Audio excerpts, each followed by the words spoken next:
فصل پاییزه و امروز اومدم با یه سوپ کدو حلوایی.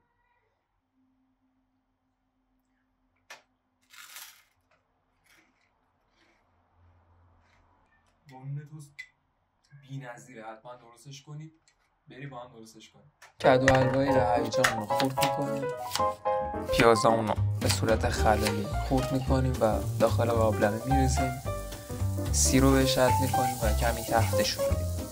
هویج و کدو حلوایی رو اد میکنیم، کمی جوز هندی رنده میکنم، نمک، فلفل سیاه و کمی تفتش میکنم. یک لیوان آب جوشم میریزم روش و به مدت 10 دقیقه میذارم تا بجوشه. واسه اینکه نون توست درست کنیم کمی روغن زیتون و کنجد میریزم و میذارمش داخل فر تا نونامون توست بشن. مواد کدو حلواییمون رو میریزیم داخل مخلوط کن، مخلوطش میکنیم تا به بافت مورد نظرمون برسیم.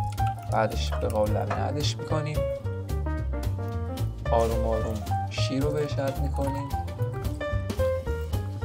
و به مدت 20 دقیقه میذاریم تا بجوشه. برای تزیینش هم خامه و گردوی خرد شده. سوپ ما آماده است. نوش جان.